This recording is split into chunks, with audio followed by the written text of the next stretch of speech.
এই জায়গা দেখে বোঝার উপায় নেই যে এটা জাহাজের ভেতরে। দেখে মনে হয় যেন বিশাল এক পার্কিং এরিয়া। বাস্তবে এটা কোনো পার্কিং এরিয়া নয়, এটা জাহাজের ভেতরেরই অংশ এবং এই মুহূর্তে সমুদ্রে জাহাজ চলছে।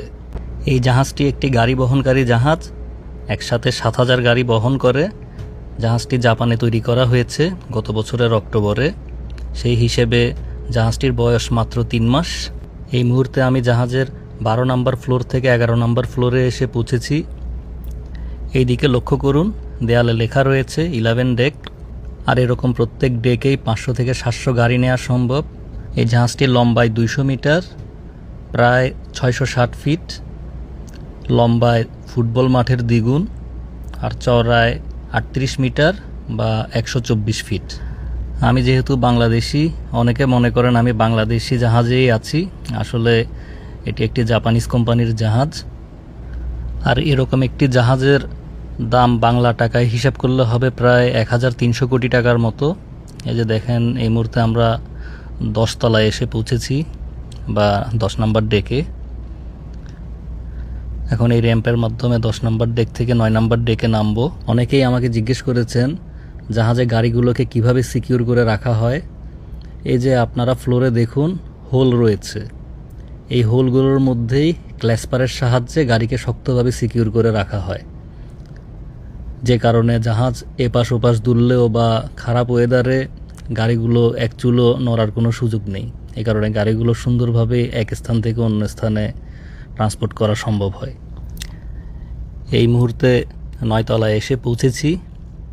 যে সময় জাহাজে গাড়ি লোড করা থাকে ওই সময়ে কার ডেকে আসলে হাঁটা চলার জায়গা খুবই কম থাকে, এভাবে ফ্রিলি মুভমেন্ট করা যায় না।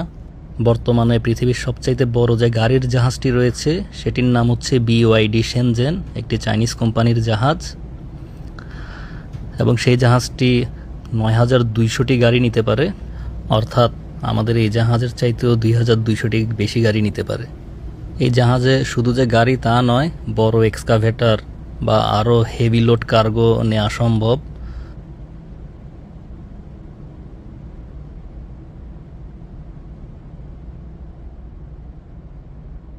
এই মুহূর্তে 7 নম্বর ডেকে চলে এসেছি। এখন যে র্যাম্পটি দেখছেন, এই র্যাম্পের মাধ্যমে 7 নম্বর ডেক থেকে সোজা 5 নম্বর ডেক পর্যন্ত চলে যাওয়া সম্ভব।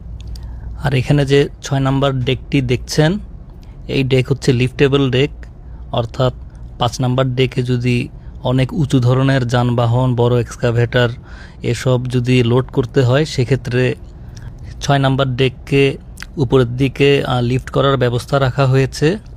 তো এখানে আপনারা অলরেডি দেখছেন 6 নম্বর ডেকের অনেকগুলো অংশ অলরেডি উপরের দিকে উঠানো হয়েছে।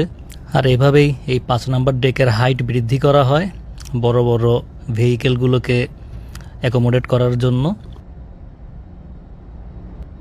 আর এই ডেকের অংশগুলোকে উপরে লিফট করার জন্য জাহাজেই রয়েছে ডেক লিফটার ট্রাক।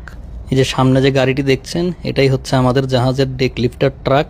এটি ব্যবহার করে ডেককে উপরে নিচে উঠানো নামানো হয়। এই যে একদম কাছ থেকে দেখুন এই ডেক লিফটার ট্রাক।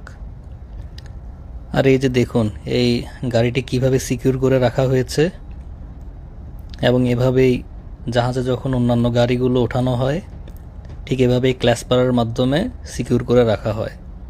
এবং এর ফলে জাহাজ যতই দুলুক বা যতই খারাপ ওয়েদার হোক, গাড়ি মুভ করার কোনো সুযোগই থাকে না। এই যে দেখছেন এখানে সুন্দরভাবে সাজিয়ে রাখা হয়েছে, এগুলোই সব ক্ল্যাসপার। নেক্সট পোর্টে যখন নতুন কার্গো লোড করা হবে ওই সময় এই ক্ল্যাসপারগুলো ব্যবহার করা হবে গাড়ি সিকিউর করে রাখার জন্য। এছাড়াও জাহাজে আরও আছে, এই যে দেখছেন সামনে, এটা হচ্ছে ফর্কলিফট, নানা কাজে ব্যবহৃত হয় এই ফর্কলিফট। আর অন্য পাশে এটা একটা পিকআপ, এটা জাহাজে বিভিন্ন জিনিস আনা নেওয়ার কাজে ব্যবহৃত হয়। আর এটা এমন একটা গাড়ি, এটা রাস্তায় চলে না, সাগরেই চলে জাহাজের সাথে। এর নেই কোনো নম্বর প্লেট, কিন্তু সে দুনিয়া ঘুরে বেড়ায়। 5 নম্বর ডেকের অনেক কিছুই আপনারা দেখলেন। এর নিচে আরও 4টি ডেক রয়েছে। গাড়ির জাহাজে গাড়ির লোড অবস্থায় কীরকম থাকে সেই ব্যাপারটি আপনাদেরকে জাস্ট বোঝানোর